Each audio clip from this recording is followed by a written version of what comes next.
ইল্লাল্লাহু মুহাম্মাদুর রাসূলুল্লাহ সাল্লাল্লাহু আলাইহি ওয়াসাল্লাম। একটা জবান বন্ধ রাখবেন না, জবান খুলে উচ্চস্বরে বলুন আল্লাহু আকবার।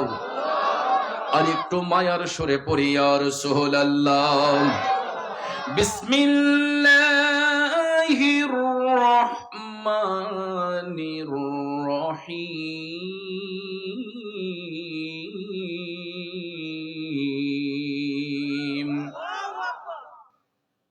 ومن أعرض عن ذكري فإن له معيشة ضنكا ونحشره يوم القيامة أعمى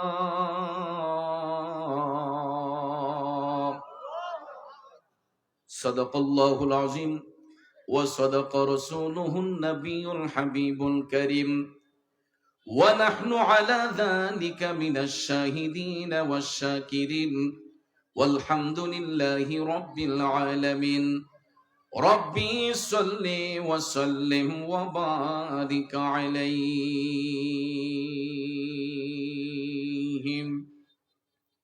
غفور رحيم আল্লাহ তুমি স্রষ্টা পরওয়ারদিগার, তোমারই দয়ার নাই সীমা নাই, করুণা তোমার উপর। আম্মা বা'দ। উপস্থিত ঐতিহ্যবাহী নরসিংদী জেলার অন্তর্গত বেলাবু উপজেলাধীন দুলালকান্দি মধ্যপাড়া হিলফুল ফুজুল সমাজ কল্যাণ সুন্নি যুব সংগঠনের এক ঝাঁক নবী প্রেমিক, অলি প্রেমিক, সুশিক্ষিত নওজোয়ান যুবক ভাইদের অক্লান্ত পরিশ্রমের বিনিময়ে আয়োজিত কবরবাসীর আত্মার মাগফিরাত কামনার্থে অষ্টম বার্ষিক ঐতিহাসিক সুন্নি মহাসম্মেলন 2024 ইংরেজি সনের সম্মানিত সভাপতি, সহ সভাপতি, আজকের প্রধান অতিথি, সম্মানিত উদ্বোধক, মাহফিলের সম্মানিত প্রধান মেহমান, প্রধান বক্তা, সম্মানিত আলোচক বৃন্দ, বিশেষ করে পোস্টারে যাদের নাম উল্লেখ করা হয়েছে প্রত্যেকের নাম নেওয়াটা বিশেষ প্রয়োজন ছিল। সময়ের দিক বিবেচনা করে সবার নাম উল্লেখ করতে না পারলেও সবার প্রতি আমার আন্তরিক শ্রদ্ধা ভালোবাসা রইল। মঞ্চে আসেন ওলামায়ে আহলে সুন্নাত, আমার তরিকতপন্থী মুরব্বী বাবাজিরা, সুশিক্ষিত আমার কৃষক, শ্রমিক, চাকরিজীবী, ব্যবসায়ী, সাংবাদিক, শিক্ষক, প্রশাসনিক, গোয়েন্দা বিভাগের সম্মানিত ভাইয়েরা, স্কুল, কলেজ, ইউনিভার্সিটি, মাদ্রাসায় পড়ুয়া ছাত্র ভাইয়েরা, পর্দানশীল মা বোনেরা, সকলের প্রতি আবার আন্তরিক সালাম। আসসালামু আলাইকুম ওয়া রাহমাতুল্লাহি ওয়া বারাকাতুহু। রব্বুল ইজ্জতের আলিশান দরবারে লাখো কোটি শুকর গুজার করার পর প্রিয় নবী সরকারে দু আলম, নূরে মুজাসসাম, দু জাহানের সরদার, উম্মতের দরদি, শাফাতের কান্ডারি নবী মুহাম্মদুর রাসূলুল্লাহ সাল্লাল্লাহু তাআলা আলাইহি ওয়াসাল্লামের শানে নাতে মুস্তাফা, দুরুদে মুস্তাফা সাল্লাল্লাহু আলাইহি ওয়াসাল্লাম পরিবেশন করে আপনাদের খেদমতে মহাগ্রন্থ আল কোরআনুল কারীমের সূরা তাহার 124 নম্বর আয়াতে পাক তেলাওয়াত করেছি। বাবাজিরা আমার, খুব অল্প সময়ে আয়াতে পাকের মূল অর্থ, তাফসিরের ভাষায় কিছু আলোচনা এসেছে, এইগুলো উপস্থাপন করে মিলাদ শরীফ হবে। পরবর্তী উলামায়ে কেরাম তশরিফ আনবেন, তাদের নসিহতপূর্ণ বয়ানের মাধ্যমে কমিটির পক্ষ হতে আপনাদের জন্য তাবারুকের ব্যবস্থা করা হয়েছে। আলহামদুলিল্লাহ বলুন। আমরা তাবারুক গ্রহণ করে সবাই আপন আপন বাড়িতে যাব। আল্লাহ পাক যেন শেষ মোনাজাত পর্যন্ত আমাদেরকে ধৈর্যের সহিত বসার সুযোগ দান করেন। আমরা সকলে বলি আমিন। আর একটু জোরে বলি আমিন। বাবাজির আমার, আমরা যেই জবান দিয়ে কথা বলি, একটু আওয়াজে বলুন তো এই জবান দেওয়ার মালিক কে? আবার এই জবান কেড়ে নেওয়ার মালিক কে? আমরা অনেক সময় প্যারালাইসিস রোগ হলে, ব্রেইন স্ট্রোক হলে লক্ষ্য করে দেখবেন অনেকের মুখ বাঁকা হয়ে জবানটা বন্ধ হয়ে যায়, যায় না? রাস্তাঘাটে হাইটা দোকানপাটে বৈশাখী, আহারে অমুকের মুখ ও বাতাস লাগছে, অমুকের প্যারালাইসিস হইছে, ব্রেইন স্ট্রোক হইয়া এর মুখটা বের হয়ে গেছে এবং তার জবানটা বন্ধ হয়ে গেছে। আসলে কি প্যারালাইসিস রোগটা যে আসলো দিছেন কে? ব্রেইন স্ট্রোক যে আসলো এটা দিছেন কে? কথা বলেন। আসলে প্যারালাইসিস কোনো বিষয় নয়, ব্রেইন স্ট্রোক কোনো বিষয় নয়। কারণ যত কঠিন সমস্যায় আমরা পড়ি না কেন, ফেলে দেন কে? আবার এই মুসিবত থেকে যিনি উদ্ধার করেন তিনি কে? তাহলে বোঝা গেল আমার আল্লাহ তিনি সেই মহান আল্লাহ, তিনি আমাদেরকে মুসিবত থেকে উদ্ধারও করতে পারেন, আল্লাহ চাইলে আমাদেরকে মুসিবতে ফেলেও দিতে পারেন। তাহলে যিনি উভয় কিছু দেওয়ার মালিক, সুখও দেওয়ার মালিক, দুঃখও দেওয়ার মালিক, সুখ দুঃখ যিনি দিবেন উভয় অবস্থায় সেই মহান মালিকের স্মরণ অন্তরে রাখা দরকার, আছে না নাই? আর একটু জোরে বলেন আছে না নাই? আপনারা দেখবেন যারা ব্যবসায়ী, ব্যবসার মধ্যে কেমনে লাভবান হওয়া যায় এরা উপচে পড়ে লেগে থাকে, কেমনে ব্যবসাটাকে সামনের দিকে নিবে।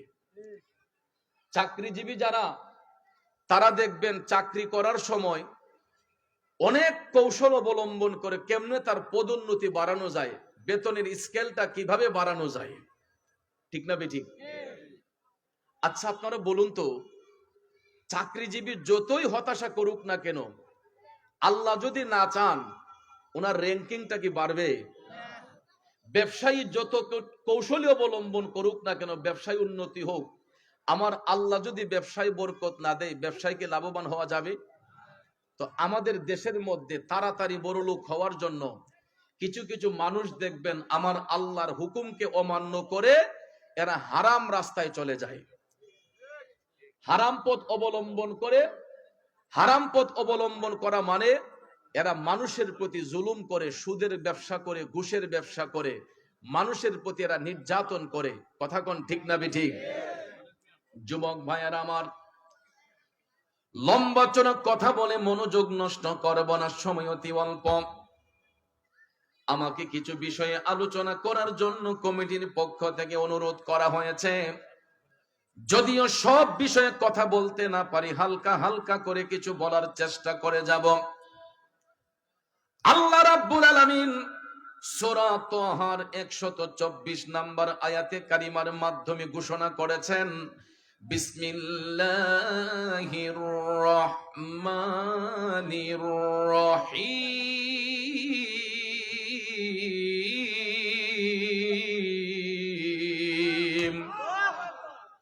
ومن أعرض عن ذكري فإن له معيشة ضنكا ونحشره يوم القيامة أعمى। একটা জবানও বন্ধ রাখবেন না, জবান ছেড়ে দিয়ে বলুন আল্লাহু আকবার। বন্ধুরা আমার, বাবাজিরা আমার, আল্লাহ রাব্বুল আলামিন জগৎবাসীকে জানিয়ে দিচ্ছেন, ও জগৎবাসীরা শুনো, যারা আমি আল্লাহর স্মরণ থেকে দূরে সরে যায়, যারা আমার জিকির থেকে গাফেল হয়ে যায়, আল্লাহ বলেন আমি তাদের জন্য কঠিন শাস্তি নির্ধারণ করে রেখেছি। আর শাস্তির ধরনটা বলতে যাইয়া আমার আল্লাহ বলেন, রোজ কিয়ামতের ময়দানে আমি ওই সমস্ত ব্যক্তিদেরকে অন্ধ বানাইয়া উত্তোলন করব। কি বানাইয়া? অন্ধ বানাইয়া উত্তোলন করব। তখন দুনিয়ার মানুষগুলা আমার আল্লাহকে বলবে, ক্বালা রাব্বি লিমা হাশারতানি আ'মা ওয়া ক্বাদ কুনতু বাসীরা।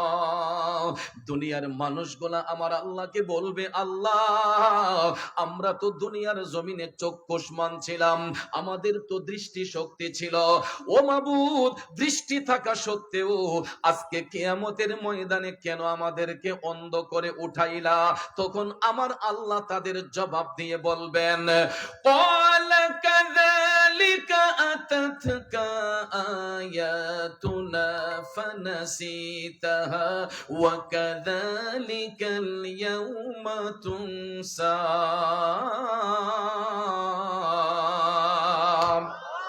আল্লাহ রাব্বুল আলামিন জবাব দিয়ে বলবে, ও মানুষ সকল শুনো রে, এই জন্য আজকে কিয়ামতের ময়দানে তোমাদের চোখে আমি পর্দা লাগাইয়া দিয়েছি, কারণ আমি আল্লাহর সত্য বিধান তোমাদের নিকট পাঠানো হয়েছিল। আমার সত্য বিধান পাবার পরেও তোমরা সেটাকে অনুধাবন করো নাই, সেটাকে আঁকড়ে ধরো নাই। আমার বিধানকে তোমরা ফলো না করার কারণে, আমার আয়াতগুলোকে তোমরা গ্রহণ না করার কারণে আজকে কিয়ামতের ময়দানে আমি আল্লাহ তোমাদের দৃষ্টি থাকা সত্য তোমাদের চোখের মধ্যে পর্দা লাগাইয়া দিছে। এখন ভাইয়ারা আমার, আয়াতে পাকের সরল তর্জমাটা আপনাদের সামনে উপস্থাপন করলাম। আসুন এবার বিস্তারিত ব্যাখ্যার দিকে চলে যাই। আপনারা লক্ষ্য করে দেখবেন পৃথিবীর জমিনে অনেক রাইটার কিতাব রচনা করেন। যত বড় বড় রাইটাররা কিতাব রচনা করেন না কেন, আপনারা দেখবেন ভূমিকার মধ্যে সমস্ত রাইটারগণ পাঠক মহলের কাছে আগে সরি স্বীকার করে নেয় যে লেখার মধ্যে ভুল ত্রুটি স্বাভাবিক, ঠিক কিনা? আমি নিজেও যদি একটা কিতাব রচনা করি, আমি ইন্ট্রোডাকশনে ভূমিকার মধ্যে সরি স্বীকার করি পাঠক মহলে, যারা আমার বইটা পড়বে তাদেরকে আমি আগে ভাগেই বলি যে লেখার মধ্যে ভুল ত্রুটি স্বাভাবিক। কথা কোন ঠিক কিনা? কারণ আমি আদম সন্তান, আমি মানুষ, আমার ভুল হবে এটাই স্বাভাবিক। কথা বলেন ঠিক না বেঠিক? আপনার আমার ভুল হতেই পারে।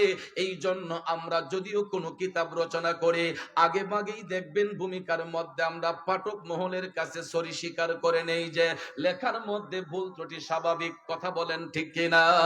কিন্তু বাজান, পৃথিবীর জমিনে একটাই কিতাব আছে, যেই কিতাবের শুরুতে কোনো সরি নাই, শেষেও কোনো সরি নাই।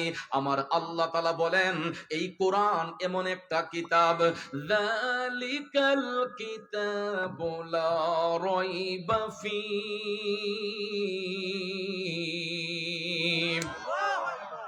আল্লাহ রাব্বুল আলামিন বলে, এই কোরআন এমন একটা কিতাব যার মধ্যে বিন্দু মাত্র সন্দেহের কোনো অবকাশ আছে? আল্লাহ তাআলা বলেন এটা এমন একটা কিতাব যার মধ্যে বিন্দু মাত্র সন্দেহের কোনো অবকাশ নাই। সঙ্গে সঙ্গে আমার আল্লাহ এটাও জানিয়ে দিয়েছেন যে এই কোরআন দাজ্জালের জন্য পথ প্রদর্শক নয়, কাযযাবের জন্য পথ প্রদর্শক নয়, বেঈমান মুনাফিকের জন্য পথ প্রদর্শক নয়। এই কারণে আল্লাহ তাআলা বলে দিয়েছেন, হুদাল্লিল মুত্তাকিন।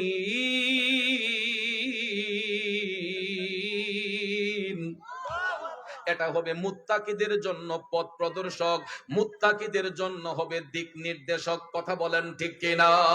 বন্ধুরা আমার, বাবাজিরা, ওই কোরআনকে যারা রিসার্চ করে এরাই হবে মুত্তাকি, এরাই হবে পরহেজগার। আর যারা কোরআনের আইন বাস্তবায়ন করতে চায় না, তার উল্টো চলবে, এরাই হবে দাজ্জাল, এরাই হবে বেঈমান, এরাই হবে মুনাফিক, এরাই আল্লাহর শরণ থেকে গাফেল হয়ে থাকে, এরাই আল্লাহর শরণ থেকে দূরে সরে থাকে। কথা কোন ঠিক না বেঠিক? এই জন্য আল্লাহ রাব্বুল আলামিন সূরা তাহার 124 নম্বর আয়াতে কারিমায় বলেছেন, যারা আমার জিকির থেকে দূরে সরে যায়, যারা আমি মওলার শরণ থেকে দূরে সরে যায়, আমি তাদের জন্য কঠিন শাস্তি নির্ধারণ করে রেখেছি। আর ওই শাস্তিটা হবে কিয়ামতের ময়দানে আল্লাহ তাআলা ওই সমস্ত ব্যক্তিদের চোখের মধ্যে অন্ধ বানাইয়া পর্দা লাগাইয়া তাদেরকে উত্তোলন করবে। তাইলে জগতের মানুষরা বলুন, উভয় অবস্থায় মহান মালিকের স্মরণ অন্তরে রাখা দরকার আছে না নাই? কথা কোন আছে না নাই? যদি আমি বলি, বলুন তো গত 24 ঘন্টার মধ্যে কয়বার আমার মওলারে স্মরণ করছেন? যদি আমি বলি, বলুন তো ভাইয়া, আপনি কয়বার ইখলাসের সহিত, ঈমানের সহিত আমার মওলা পাকের জিকির আদবের সহিত করছেন? যদি উত্তর আসে দেখা যাবে 95% মানুষ বাদ পড়ে যাবে। কথা বলেন ঠিক না বেঠিক?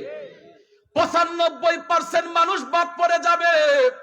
5% মানুষ আছে কিনা সন্দেহ আছে। তারপরও দেখেন আমরা এতগুলা অন্যায় করি, এতগুলা অপরাধ করি। আল্লাহ রাব্বুল আলামিন হাজারটা অন্যায় করার পরেও আপনাকে আমাকে সুস্থ রেখেছেন, সাবলীল রেখেছেন। কেন জানেননি? আমরা যদি 99টা অপরাধ করিও, একবার আমরা আল্লাহরে যখন আল্লাহ কইয়া ডাক দেই, আমার আল্লাহ আমাদের 99টা অপরাধকে একবার আল্লাহ কইয়া ডাকার কারণে ক্ষমা করে দেয়। আমার মালিক হচ্ছেন সেই মালিক। আমি যদি আপনার কাছে একটা অপরাধ করি, সরি স্বীকার করি, আপনি আমাকে প্রথমবার ক্ষমা করবেন, ঠিক কি না বলুন?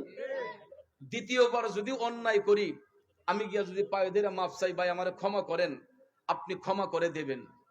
তৃতীয়বার যদি অপরাধ করি, যদি বলি ভাই আমি সরি স্বীকার করছি, আমারে ক্ষমা করেন, অনেক চিন্তা ভাবনা করে বলবে আচ্ছা ঠিক আছে যান, আর কইলেন না। চতুর্থবারের বেলায় যদি আমি অন্যায় করি, আমাকে আর কেউ ক্ষমা করবে? কথা কোন ক্ষমা করবে? চতুর্থবারের বেলায় সীমা লঙ্ঘন যখন হয়ে যায়, তখনই দেখবেন হাজতে যাইতে হয়, আমাদের যাবজ্জীবন জেল হয়, ফাঁসির কাস্টে ঝুলানো হয়। কথা কোন ঠিক না বেঠিক? জগতের বন্ধুরা, 4বার অপরাধ করলে যদি দুনিয়ার মানুষের কাছে ক্ষমা হয় না, তাইলে দেখেন যিনি আমাদের মহান মালিক, যিনি পাহাড়কে সমুদ্র বানাই, সমুদ্রকে পাহাড় বানাই, যিনি মরারে জিন্দা করে, জিন্দারে মরা করে, সেই মহান মালিকের কুদরতি আদালতের মধ্যে আমরা কত হাজার হাজার অপরাধ করি, কত হাজার হাজার অন্যায় করি। আমার দুলাল কান্দির বাবাজিরা রে, চিন্তা করে দেখেন, হাজার হাজার অপরাধ করার পরেও আমার আল্লাহ তাআলা কয় আমার নাম রহমান, আমার নাম রাহিম, আমার নাম গাফফার। আমার বান্দা যদি হাজারটা অপরাধ করার পরেও আমি আল্লাহর কাছে যখন সরি স্বীকার করে, তখন আমার রহমান নামের কলঙ্ক হয়ে যায়, রাহিম নামের কলঙ্ক হয়ে যায়, আমার গাফফার নামের কলঙ্ক হয়ে যায়, যদি আমি আমার বান্দারে ক্ষমা না করি। ঠিক না বেঠিক? এই জন্য হাদিস শরীফের মধ্যে মদিনার কামলিওয়ালা নবী বলেছেন, উম্মত রে, তোমরা যদি গুনাহ করতে করতে জমিন থেকে আসমান পর্যন্ত ভরপুর করে ফেলো, ওই মুহূর্তে গিয়েও যদি আল্লাহর কাছে তওবা করো, আল্লাহ তাআলা তোমাদেরকে ক্ষমা করে দেবে। আর আল্লাহ তাআলা বলেছেন, লা তাকনাতু মির রাহমাতিল্লাহ, বান্দা তুমি পাহাড় পরিমাণ গুনাহ করার পরেও আমি আল্লাহর রহমত থেকে তোমরা নিরাশ হয়ো না। কারণ বান্দা যখন সরি স্বীকার করে রে, আমার আল্লাহ রাব্বুল আলামিন কয় আমার রহমান নামের কলঙ্ক হয় যদি আমি আমার বান্দারে ক্ষমা না করি। এই জন্য আশেক কয়, প্রেমিক কয়, রহমান রাহিম নাম তোমার আল্লাহু আল্লাহু আল্লাহ ইয়া গফুর রাহিম আল্লাহু আল্লাহু। খারাপ লাগতেছে আমার বাবাজিরা, ওই আল্লাহর বান্দা হইয়া আমরা দুনিয়ার মানুষগুলাকে মানুষ মনে করি না, মৌলার শরণ থেকে আমরা দূরে সরে যাই। বন্ধুরা আমার বাবাজিরা, এই সমাজের মধ্যে এখন শুধু মারামারি, কাটাকাটি, হিংসা, নিন্দা, ঠিক কিনা বলেন? ফেসবুকটা খুললে দেখা যায় মানুষ মানুষকে রক্তাক্ত করছে, মানুষ মানুষকে আঘাত করছে। আজকে আমি জুমাতে আসার সময় গাড়িতে বইসা যখন ফেসবুকটা ওপেন করলাম, আমার হবিগঞ্জের একটা উপজেলা, আজমিরিগঞ্জ উপজেলার একটা ভিডিও ক্লিপ দেখলাম ফেসবুকের মধ্যে। দুই পক্ষের রক্তক্ষয়ী সংঘর্ষে ভাইয়ার আমার 3টা মুখ টেটা, এটার 3টা ফল আমি দেখেছি। এটা কি কি বলে আপনারা? তে কাটিয়ে বলে নাকি? তে কাটিয়ে বলে, বল লম্বা, তে কাটিয়ে বলে। আমি দেখতেছি ফেসবুক ওপেন করার পরে একজন ভদ্র মহিলার ঠোঁটের ভিতর দিয়া এই ত্রিফলা তে মুখে টেটাটা ঢুকছে, 2 হাত দিয়া ধরে রাখছে, কারণ এটা অপারেশন ছাড়া খোলা সম্ভব না। তাৎক্ষণিকভাবে আরেকজন লোক দেখলাম তার বাম পাশের যেই চোখটা, এই চোখ বরাবর 3 ফলা টেটাটা ঢুকে গেছে। আব্বাজিরা আমার আরেকটা লোকের দিকে তাকাইয়া দেখলাম, ওই লোকের ডান পাজর অথবা বাম পাজর হবে। ফেসবুকে দেখেছি, আমি আইডিয়া করতে পারি নাই। তখন সাইডে দিয়ে দেখলাম আরেকটা তীফলা টেটা ঢুকছে। বন্ধুরা আমার, বাবাজিরা, রক্তগুলা ঝরঝর করে পড়তেছে। তাহলে আমার বিবেকের মধ্যে প্রশ্ন জাগলো, এদেরকে যারা আঘাত করেছে এরাও তো হয়তো কোনো মানুষের সন্তান হবে, কোনো মায়ের পেটের সন্তান হবে। ঠিক না বেঠিক? আজকে সমাজটা কত অধঃপতনে চলে গেছে দেখেন। হয়তো টাকা পয়সা নিয়ে মারামারি হয়েছে, জমি জামা নিয়ে হয়তো রক্তক্ষয়ী সংঘর্ষ হয়েছে। এই দুনিয়ার সম্পদ লাভের জন্য, দুনিয়ার মধ্যে সম্পদ লাভের জন্য, অর্থ করি উপার্জনের জন্য দুই পক্ষের সংঘর্ষে হইয়া দেখেন এক পক্ষ আরেক পক্ষকে গাহিল করার জন্য এমন জোরে আঘাত করছে গো, এই ভদ্র মহিলার ঠোঁটের ভিতর দিয়া টেটাটা ঢুইকা গেছে। তখন আমার বিবেকের মধ্যে প্রশ্ন জাগে, এটা তো জাহিলি যুগ নয়, এটা তো একটা সভ্য সমাজ। কথা কোন ঠিক কিনা? কারণ এইগুলা তো হইতো জাহিলি যুগের মধ্যে, এইগুলা এখন হবে কেন? আমি এইগুলা চিন্তা ভাবনা করতে করতে আমার মদিনার কামলিওয়ালা নবীর হাদিসে মুবারাকার দিকে একটু ফলো করলাম যে আজ থেকে ১৫০০ বছর আগে আমার দয়াল নবী এইরকম ভবিষ্যৎবাণী করেছেন। ১৫০০ বছর আগে রাসূল ভবিষ্যৎবাণী করেছেন যে কিয়ামত সংগঠিত হওয়ার পূর্বে পৃথিবীর ৩টা জায়গায় ভূমিধসে মানুষ তলিয়ে যাবে। কয় জায়গায়? একটা হলো পৃথিবীর পূর্বাঞ্চলে, আরেকটা হবে পৃথিবীর পশ্চিমাঞ্চলে, আরেকটা হবে আরব ভূপৃষ্ঠে।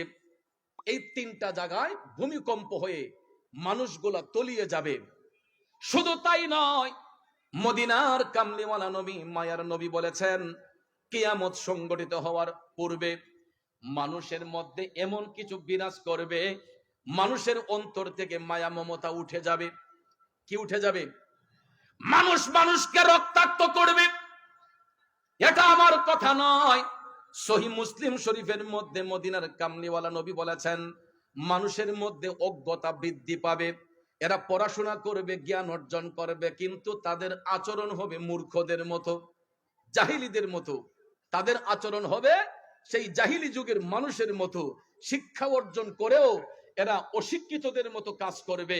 বর্তমান সিচুয়েশনে এমন পরিস্থিতি অনেক জায়গায় হয় কি হয় না? আরো জোরে বলেন, হয় কি হয় না? এবং আমার নবী বলেছেন অজ্ঞতা বেড়ে যাবে। শুধু তাই নয়, দয়াল নবী বলেছেন কিয়ামত সংগঠিত হওয়ার পূর্বে মানুষের মধ্যে মায়া মমতা উঠে যাবে।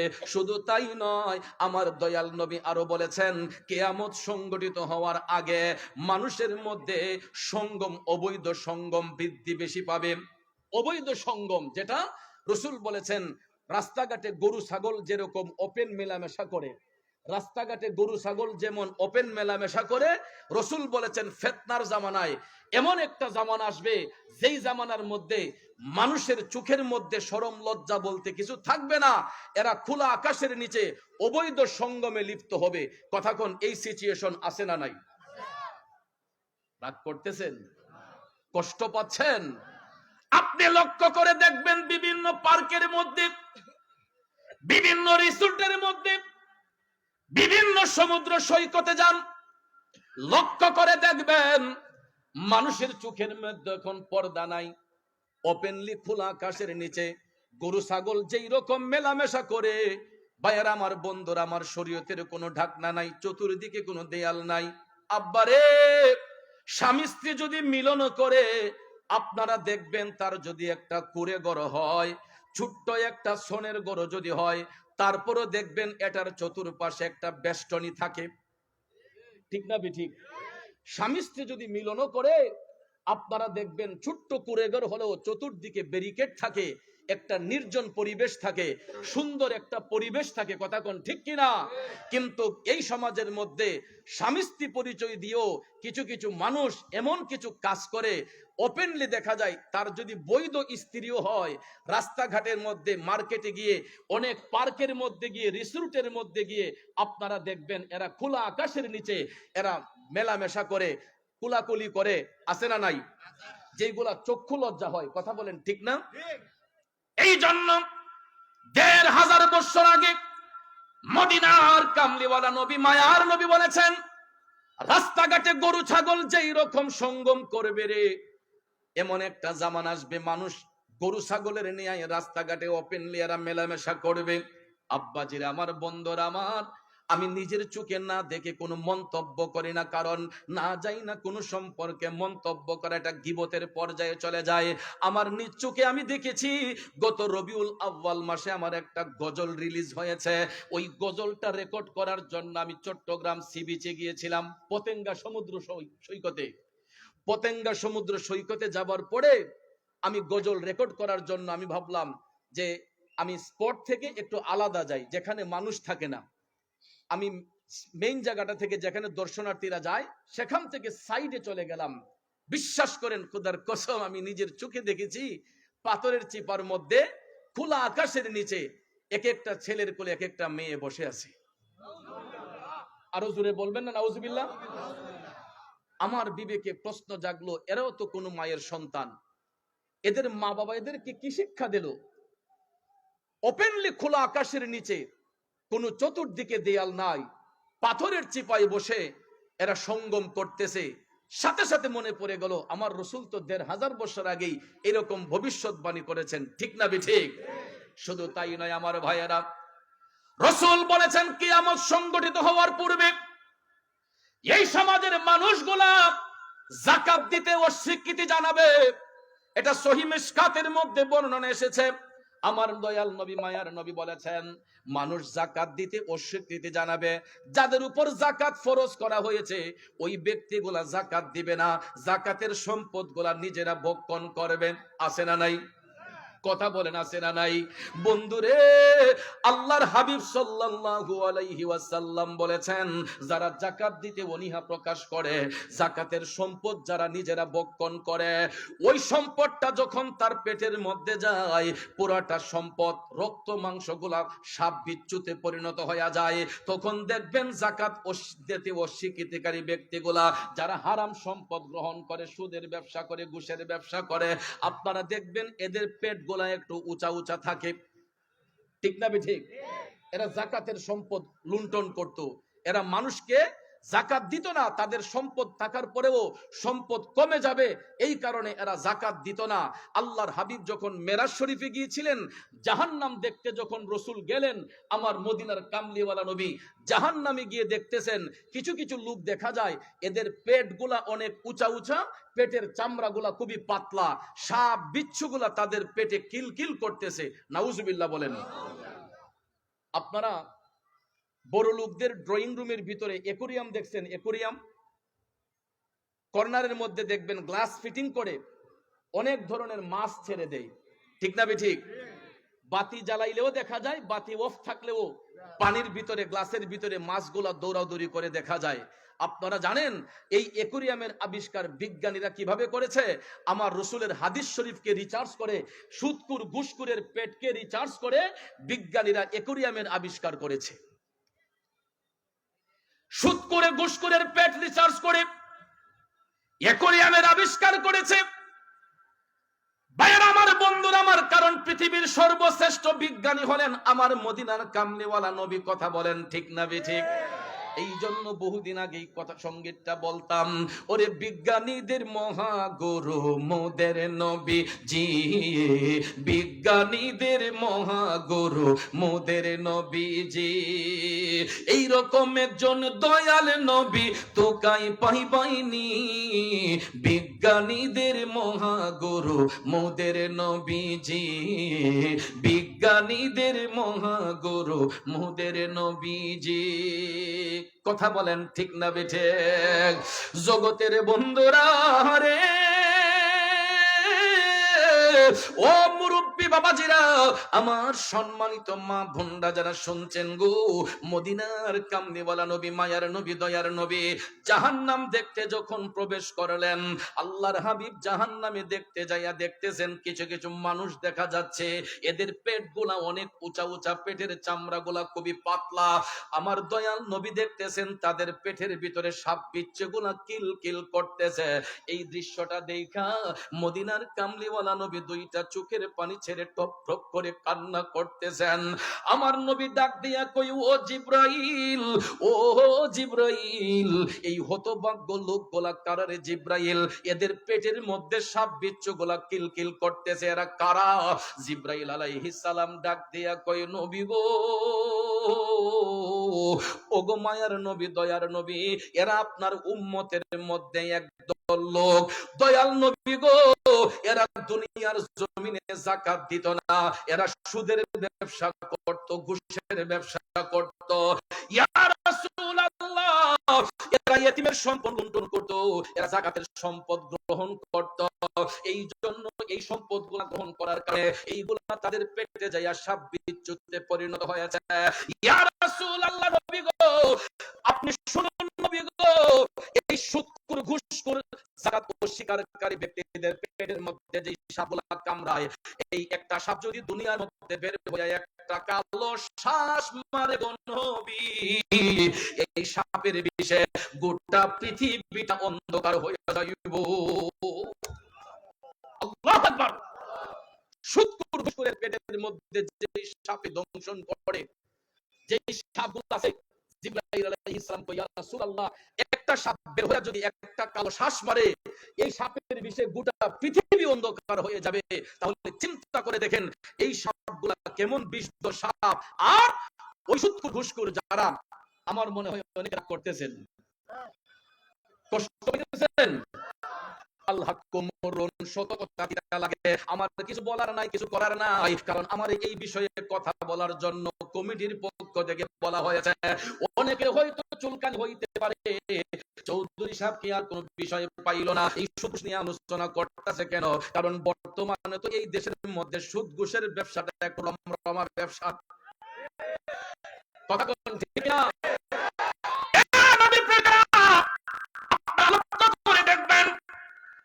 যারা খায় ঘুষ, যারা খায়, যারা যাকাত দিতে চায় না, এদের টাকাটা কেমনে আমার আল্লাহ সিনাই নেই। দেখেন অনেক সময় দেখা যায় কলিজার নিচ দিয়া হালকা হালকা করে চিনচিনায়া ব্যথা করে, ঠিকও ডাক্তারের কাছে গিয়া গ্যাস্ট্রিকের বড়ি আনে, কয় হাই পাওয়ারের বড়ি দাও, কয় এই 20 পাওয়ারে কাম হয় না, 40 পাওয়ার দাও। গ্যাস্ট্রিকের বড়ি খায় ব্যথা নির্মূলের জন্য, কথা বলেন। তারপরেও দেখা যায় কোনো কাজ হয় না, কয় খাবার খাইলে এটা উঠে থাকে, কথা বলেন। অনেকে পাও তোমার তো গুমসুম হয় না, লেগে মনে সারাদিন ব্যবসা বাণিজ্য করো, এর লেগে খাবারটা মানে উপরে উঠে জায়গা, কোন নাও ভালো ডাক্তার দেখাই দিব। তখন জায়গা বারডেমে, জায়গায় এপোলোতে, জায়গায় স্কয়ারে গিয়ে দেখা যায় গ্যাস্ট্রোলিভারের ডাক্তারের কাছে গেলেই সর্বপ্রথম ভিজিট, বর্তমানে আমি দেখছি রাজধানী ঢাকাতে 1200-1500 ভিজিট নাই, 2000-5000 আছে, কথা বলেন। এই ব্যথা নির্মূলের জন্য গ্যাস্ট্রোলিভার ডাক্তার সাহেবের কাছে গেলেই সর্বপ্রথম এই টাকাটা দিয়ে আগে কথা কইতে হয়। এবং কথা বলা যায় মাত্র 5 মিনিট 10 মিনিট, রোগী সিরিয়াল সকালবেলা দিয়ে সারাদিন বসে থাকতে হয়, কথা ঠিক কিনা ভাইরা আমার। তারপরে দেখা যায় 2000 টাকা ভিজিট দিয়ে চিকিৎসা করার পরে সর্বপ্রথমই ডাক্তার সাহেব লেখে আপনার কয়েকটা টেস্ট করতে হবে। সর্বপ্রথম হৃদয় এন্ডোস্কোপি, কথা কোন, গ্যাস্ট্রোলিভার ডাক্তারের কাছে গেলে এন্ডোস্কোপি, তারপরে আরেকটা দেয় ফাইব্রোস্ক্যান, ফাইব্রোস্ক্যান দেওয়ার পরে আরেকটা দেয় আলট্রা, এরপরে আবার বলে আপনি একটা এই করেন, ব্লাডটা একটু টেস্ট করেন, আপনার কোলেস্টেরল আছে কিনা একটু টেস্ট করতে হবে, ঠিক না ঠিক? এই রকম 4টা-5টা টেস্ট যখন দেওয়া হয়, শুরুতেই দেখা যায় 10,000-15,000 টাকা চলে আসে এই টেস্টের ফিস, কথা বলে না। এক গরিবের টাকা মাইরা খাইলে, ইতিম মিসকিনের টাকা মেরে খাইলে টাকাগুলা কেমনে যায় দেখুন। এখানে 15-16,000 টাকা চলে গেছে টেস্টের মধ্যে, ডাক্তারকে দিলেন আরো 2,000, ওষুধ কিনতে লাগে আরো 4-5,000, কথা কোন ঠিক কিনা? মোটামুটি একটা টাকা চলে গেছে। আপনারা বলেন যদি 1000টা টেস্টও যদি করা হয়, কোন ডাক্তার সাহেবের বাবা কি রোগী বাঁচাইতে পারবে? ডাক্তার সাহেব কেন? ডাক্তার সাহেবের 14 গোষ্ঠীও তো রোগী বাঁচাইতে পারবে না, বাঁচাইবে কে? আরো জোরে কোন কে? হাই পাওয়ারের ওষুধগুলা খাওয়ার পরেও দেখা যায় গো, হঠাৎ করে দেখা যায় ব্যথার পরিমাণটা আরো বাড়ছে। ডাক্তার সাহেবের কাছে যাওয়ার পরে কয়, আপনি একটা কাজ করেন, ভারতে যান, চেন্নাই একটা চিকিৎসা করেন। চেন্নাই গিয়ে আপনার বডিটার একটু চেক আপ করেন। চেক আপ করার পরেই দেখা যায় ডাক্তার সাহেব বলতেছে আপনার লিভারে ক্যান্সার হয়ে গেছে। কথা বলেন। আপনার আলসার হইয়া আপনার পিত্তথলিতে ঘাও হয়ে গেছে, আপনার লিভারের মধ্যে পয়জন দেখা দিয়েছে। কথা কোন ঠিক না ঠিক? কয় বাড়িতে যাইয়া কিছু আল্লাহ রাসূলের ডাকেন, দোয়া কালাম পড়েন, আল্লাহ যদি চায় আপনারে বাঁচাইতে পারে। কথা কোন ঠিক কি না? এরপরে দেখবেন আয়েশা মসজিদের ইমাম সাহেবরে দাওয়াত দিয়া, হুজুর 500 টাকা হাদিয়া দিয়া, হুজুর একটু দোয়া করেন, শরীরটা ভালো না। এরপরে যখন নাহের আগা দমাই পড়ে, এরপরে কো হুজুর জীবনে তো বহু অন্যায় করছি, আমার একটু তওবা করে যান। কথা বলেন। এখন কেন? এখন তওবা করবেন কেন? তওবা করার সময় লাগবে কেন? মুমিন ব্যক্তি যারা হয় এরা 24 আওয়ার্স আল্লাহর দরবারে তওবা করবে। এরা হারাম থেকে বেঁচে থাকবে, হারাম থেকে বাঁচার জন্য কন্টিনিউ আল্লাহর দরবারে তওবা করবে। কথা বলেন ঠিক কি না? আমার কথা যদি বিশ্বাস না হয় আপনারা লক্ষ্য করে দেখবেন, এই রকম বড় বড় সুদখোর ঘুষখোর যারা যাকাত দেয় না, যারা যাকাতের টাকা লুণ্ঠন করে, যারা এতিমদেরকে কষ্ট দেয়, এদের জীবনটা কেমনে যায় আপনারা একটু ফলো করে দেখবেন। এই জন্য আমার বাবাজিরা পায়ে হাত ধরে বলবো, 3 বেলা খাওয়ার কোনো দরকার নাই, প্রয়োজন হলে আমরা 1 বেলা খাইবো, তারপরে যেন আমাদের খাবারটা হালাল হয়। হালাল রিজিক যদি গ্রহণ করেন, আপনি দেখবেন শুটকির ভর্তা দিয়া যদি ভাত খান, তারপরে দেখবেন একটা তৃপ্তি হবে। কথা কোন ঠিক কিনা? আমি অনেক বড় লোকের বাড়িতে খাবার দাবার খেয়েছি, আল্লাহ খাওয়াইছে, রিজিক রাখছে, খাইছি, কিন্তু অনেক গরিবের বাড়িতেও দাওয়াত খাইছি।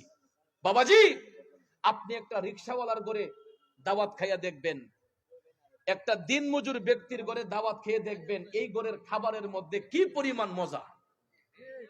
আবার বড় লোকদের ঘরের মধ্যে 10টা 15টা আইটেম দিয়ে খাইয়া দেখবেন, যারা হারাম খায় এদের ঘরে খাইয়েন, দেখেন এই খাবারের টেস্টটা কেমন। আর একটা গরিব লোকের ঘরে, রিকশা চালক, দিন মজুরের ঘরে খাইয়া দেখবেন ওই খাবারের টেস্টটা কেমন। বন্ধুরা আমার বলতে পারেন, হুজুর গরিব ব্যক্তিরা তো অনেকদিন পরে একটু রান্না করে, বড় লোকরা প্রতিদিন রান্না করে, এই জন্য হয়তো কোনো মজা হয় না। আসলে কথা সেটা নয়, কারণ দিন মজুর যারা, এরা মাথার ঘাম পায়ে ফেলে অক্লান্ত পরিশ্রম করে, ঘাম জড়াইয়া ইনকাম করে।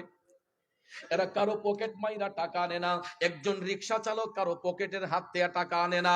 ওই রিকশা চালক ভাই সারাটা দিন রিকশা চালাইয়া মাথার ঘাম পায়ে ফেলে দিয়া অক্লান্ত পরিশ্রম করে হালাল পথে ইনকাম কইরা তার বিবি বাচ্চার রিজিক আনে। কথা বলে। হালাল পথে ইনকাম করার কারণে দেখা যায় রিকশাওয়ালা ঘরের খাবার মজা, সিএনজি চালকের ঘরের খাবার মজা, দিন মজুর ভাইয়ের ঘরের খাবারের মধ্যে টেস্ট, কারণ এই খাবারের মধ্যে ভেজাল নাই, এটা হারাম টাকার খাবার নয়। কথা কোন ঠিক না ঠিক? এই টাকাটা হালাল টাকা আসছে। এই জন্য ভাইয়ার আমার, বন্ধুরা আমার, দেখবেন যারা দিন মজুর রিকশা চালক এদের ঘরে প্রতিনিয়ত খাবার আসে, বড় লোকদের ঘরের মধ্যে খাবার আসে, কিন্তু বড় লোকদের ঘরে সম্পদ যত বেশি হয় টেনশন তত বেশি হয়। আর যাদের হিসাব সম্পদ কম হয় তাদের টেনশনটা দেখবেন কম হয়। কথা কোন ঠিক না ঠিক? এই জন্য আমার ভাইয়েরা, আল্লাহ রাব্বুল আলামিন সূরা আল ইমরানের মধ্যে বলেছেন, কুলিল্লাহুম্মা মালিকাল মুলকি তুতিল মুলকা মান তাশা ওয়া তানজিউল মুলকা মিম্মান তাশা। আল্লাহ কয়, হাবিব ও বন্ধু গো, আপনি জগৎবাসীদের জানাইয়া দেন, সমস্ত রাজ্যের মালিক একমাত্র আমি আল্লাহ। আমি যদি চাই কাউকে রাজ্য দিতে পারি, আমি আল্লাহ চাইলে রাজত্ব কেড়ে নিতে পারি। আল্লাহ কয়, হাবিব আপনি বলে দেন, ওয়া তুইজ্জু মান তাশা ওয়া তুযিল্লু মান তাশা বিয়াদিকাল খায়র। হাবিব আপনি বলে দেন, আমি আল্লাহ চাইলে কাউকে সম্মানিত করতে পারি, আমি আল্লাহ চাইলে কারো কাছ থেকে সম্মান কাইরা নিতে পারি। ক্ষমতা কার? জোরে বলেন কার? এই জন্য কবি বলেন, এই পৃথিবী যেমন আছে তেমনি ঠিকই রবে, সুন্দর ওই পৃথিবী ছেড়ে একদিন চলে যেতে হবে রে মন, চলে যেতে হবে। কথা বলেন ঠিক কিনা? একটু দুরূদ শরীফ পড়ুন। আল্লাহুম্মা সাল্লি। হুজুর একটু সামনে আগায় আসতে বলেন। ভাইয়েরা আমার একটু কষ্ট করে সামনে আগায় যান। আল্লাহুম্মা সাল্লি আলা সাইয়্যিদিনা মুহাম্মাদ নাবি শাফি মাওলানা মুহাম্মাদ নাবি। একটু সামনে আগান মেহেরবানি করে, আমরা সবাই মিলে বসবো। মাওলানা মুহাম্মাদ দিন থাকিতে করো মনে রে পরকালের ভাবনা, দিন থাকিতে করো মন রে পরকালের ভাবনা। ভাই খালি হাতে যাবে চলে, সঙ্গে কিছুই যাবে না।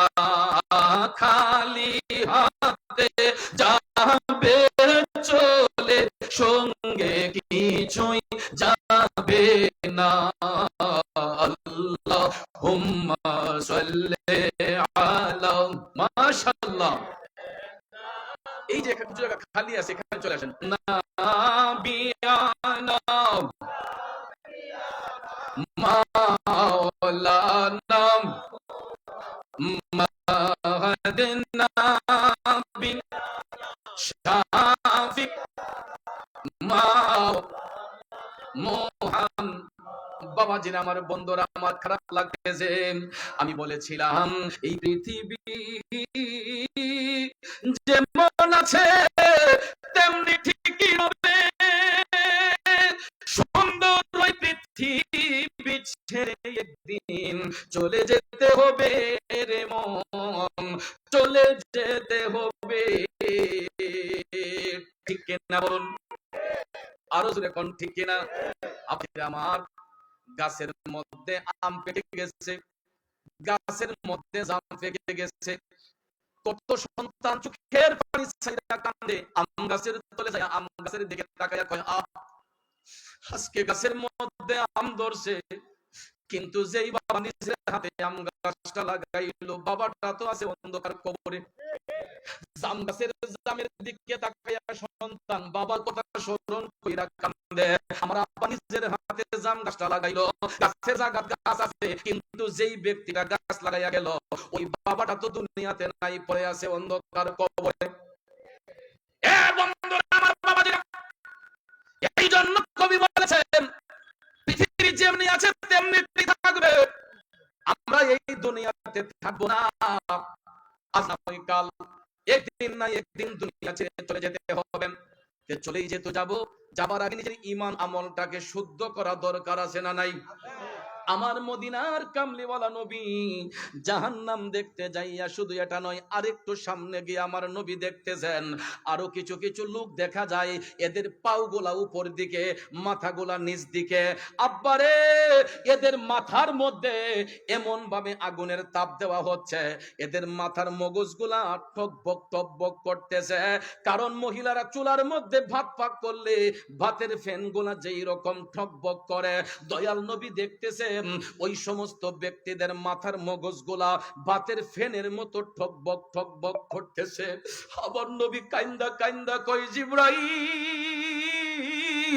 ও জিবরাইল রে, এই হতভাগ্য লোকগুলা কারা রে জিবরাইল? এদের মাথার মগজগুলা এইরকম ঠকবক করছে কেন, এবং তাদের পাওগুলা উপর দিকে কেন, মাথাটা নিচ দিকে কেন? জিবরাইল আলাইহিস সালাম ডাক দিয়া কয়, নবী গো, ওগো মায়ার নবীজি, এরাও আপনার উম্মতের মধ্যে একদল লোক, এরা দুনিয়ার জমিনের মধ্যে পরের সম্পদ আত্মসাৎ করত। ঠিক না ঠিক? নিরীহ মানুষ, জাগার দলিল আছে, সাফ কাউলা আছে, এরপরও দেখা যায় ভদ্রলোক জাগার মাঝে গিয়া খার হইতে পারে না। আলগা থেকে কিছু মানুষ আইসা কয়, এখান থেকে সর। বেটা কই আমার জায়গা, আমার দলিল সাফ কাউলা আমার নামে, আমার জায়গাতে আমি বসত করতে পারবো না? কয় না, এটা আমার দখলে, এটা অমুকের দখলে। ঠিক না বেঠিক? আসেনি এমন?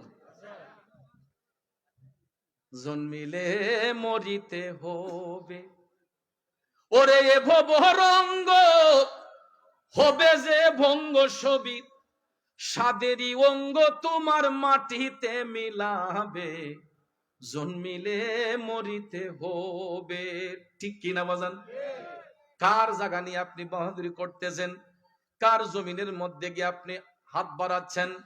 ভদ্রলোকের সাফকাউল আছে, জাগার দলিল আছে, RSBS সবকিছু ঠিক আছে, তারপরও দেখা যায় নিরীহ মানুষ হওয়ার কারণে ওই ব্যক্তির প্রতি কিছু মানুষ জুলুম কইরা তাকে বিটাছাড়া করতেছে। আছে না নাই? এদের শাস্তি আমার নবী জাহান্নামে দেখেছেন।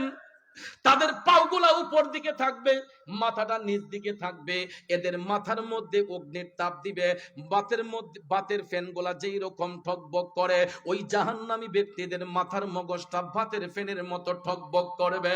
কারণ হলো এরা দুনিয়ার জমিনে পরের সম্পদ আত্মসাৎ করত, মানুষের প্রতি জোর জবরদস্তি করত, রাহাজানি করত, খুন খারাপি করত। আসেনি বাবা? আপনারা একটাবার লক্ষ্য করে দেখেন, এই পৃথিবীর মধ্যে যত ক্ষমতাধর ব্যক্তি ছিল, যত বড় বড় রাজা বাদশা ছিল, আজকে কি তাদের রাজত্ব আছে? সবকিছু ধ্বংস হয়ে গেছে কার হুকুমে?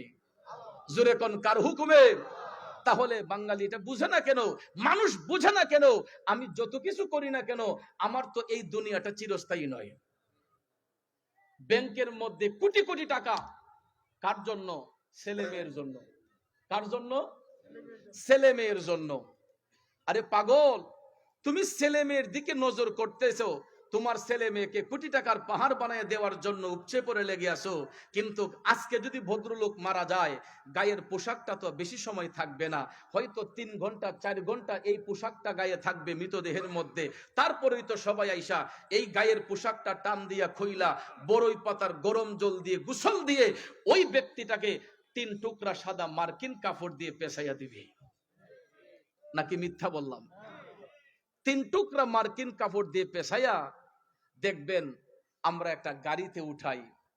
এই গাড়িটা থাকে কোথায় জানেন? মসজিদের কোণার মাঝে। কোথায়? মসজিদের কোণার মধ্যে গাড়িটা থাকে। এটা কোনো প্রাডো মার্সিডিজ নয়, এটা কোনো ল্যান্ড ক্রুজার নয়, এটা কোনো দামি ব্র্যান্ডের গাড়ি নয়। ভাইয়ার আমার, এই গাড়িটা ধনী গরিব রাজা বাদশা মন্ত্রী মিনিস্টার সবার জন্য ওয়েট করে একটা জায়গায় মসজিদের কোণায়।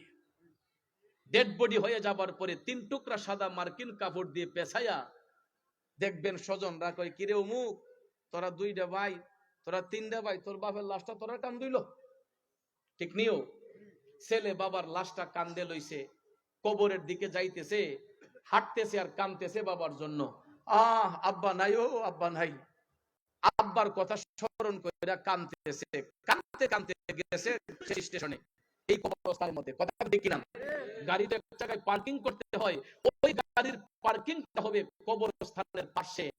আমার কবরস্থানের পাশে নিয়ে এই 4 পায়ার খাটিয়াটা, এই গাড়িটা দেখবে স্টপ করে, তখন কয় অমুক, তোরা 3টা ভাই জনমের বিদায় বাফরি দিবে, তোরা সাহস করে 3 ভাই কবরে নাম, তোর বাপ নিজে হাতে শোয়া দে। তারপরে দেখবেন 3 ভাই নামে কবরে, নাইমা যখন বাবারে কবরের মধ্যে শোয়ায়, সবার মুখ দিয়ে আসে বিসমিল্লাহি ওয়া আলা মিল্লাতি রাসূলিল্লাহ। কথা কোন ঠিক কিনা? তখন তো সন্তান কয় না যে আমি আমার আব্বার লোক কবরে তাহাম, মাইজুম ছেলে বলে না আব্বার লোক আমি কবরে শুয়ে তাহাম, ছোট ছেলে বলে না যে আমি শুয়ে তাহাম, একটা দিন আমি আমাদের কাছে এই কথা কোন সন্তান বলছে কোনদিন? বলতে পারবে কোনদিন? আব্বা জি আমার।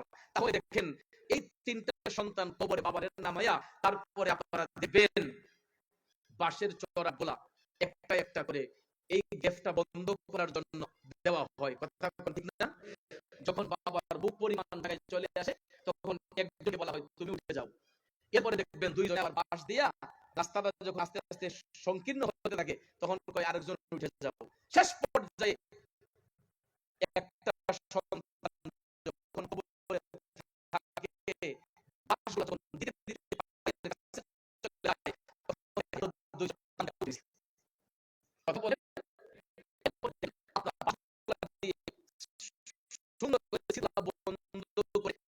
বাড়ির ভিতরে প্রবেশ না করার জন্য এটা বুকে আটকায় দেয়। অনেকে চাষ দিয়ে বাঁশের উপরে দিয়া তারপরে তোরা কর কবুলিরা তুই সবার আগে এরপরে সন্তানরা বাবার কবরে মাটি দেয়, ধীরে ধীরে ধীরে কবর শব্দ হয়ে যায়, পরিপূর্ণ 40 কদম দূরে আয়েশা ইমাম সাহেব সবাই লাইনে দাঁড়িয়ে যান, তারপরে দেখবেন ইস্তিগফার করে ফাতিহা বিলাসী পড়ে একটু মুনাজাত করে যার মতো করে স্বজনরা চলে যায়, আর সন্তানগুলো ঘরের মধ্যে গিয়া কান্না শুরু করে আব্বারে থামাইয়া আইলাম, আব্বারে দিয়ে আইলাম। এই কান্নাটা কয়দিন থাকে? একদিন, 2 দিন, 3 দিন, 4 দিন পরে চোখের পানি বন্ধ হয়ে যায়। 4 দিন পরে চোখের পানি বন্ধ হয়ে যায়। যার যার মতো করে কেউ চলে যায় বিদেশে, কেউ চলে যায় রাজধানী ঢাকায়, কেউ চট্টগ্রাম, কেউ কুমিল্লায়। তারপরে দেখা যায় বছরে একদিন বাবার জিয়ারত, কবর জিয়ারত করা সম্ভব হলে হয়, না হলে অনেকে করে না। অনেকে দেখবেন বাবার কবর জিয়ারত করার জন্য আরেকজন ভাড়াটিয়া করে ইমাম সাহেব নিয়ে যায়, আব্বার কবরে একটু দোয়া করতাম। কথা কোন ঠিক না ঠিক? বন্ধুরা আমার, বাবা যেটা আমার, এরকম ভাবে সবাই বলে যায়। আপনারা বলুন, ওই কবরের মধ্যে কেউ কি কারো আপন হয়? একমাত্র আমার নবী ছাড়া, একমাত্র নবী ছাড়া কবরের মধ্যে কেউ আপন হয় না। তাহলে আব্বা, আমি যেই সন্তানের জন্য এত পেরেশানি করতেছি, এত আরশি করতেছি, আমার সন্তানটা তো মারা যাবার পরে আমার আপন নয়। যেই স্ত্রীকে নিয়ে সংসার করতেছি, মারা যাবার পরে স্ত্রী তো আমার আপন নয়, আমার কোনো বন্ধু বান্ধব আমার আপন নয়। যিনি আমার আপন হবেন তিনি হলেন রহমাতাল লিল আলামিন। এই জন্য আশেক কয়, প্রেমিক কয়, নবী নবী কইরা আমার মরণ যেন হয় গো, নবী নবী কইরা আমার মরণ যেন হয়। ভাইরে ওই মরণে পাইব শান্তি, ওই মরণে পাইব শান্তি, থাকবে না রে ভয়। নবী নবী কইরা আমার মরণ যেন হয় গো, নবী নবী কইরা আমার মরণ যেন হয়। আমার নবীর নাম নিয়ে মরতে চাই কি চাই না? কারা কারা চাই দুইটা হাত তুলে দেখাই। নারে তাকবীর, ইয়া রাসূলুল্লাহ, জিন্দাবাদ জিন্দাবাদ। ওরে ওই মরণে পাইব শান্তি, ওই মরণে পাইব শান্তি, থাকবে না রে ভয়। নবী নবী কইরা আমার মরণ যেন হয় গো, নবী নবী কইরা আমার মরণ যেন হয়। কারণ নবী ছাড়া ওই কবরে নাই রে বান্ধব নাই, নবী ছাড়া ওই কবরে নাই রে বান্ধব নাই। হাসরেতে নবী ছাড়া নাই দরদি নাই, হাসরেতে নবী ছাড়া নাই দরদি নাই, নবী ছাড়া ওই কবরে নাই রে বান্ধব নাই। কথা বলেন ঠিক কিনা? বান্দার জন্য রহমত আমার নবী মুহাম্মদ, দুজাহানে আর কি আছে মোদেরই সম্পদ, ঠিক কিনা কোন?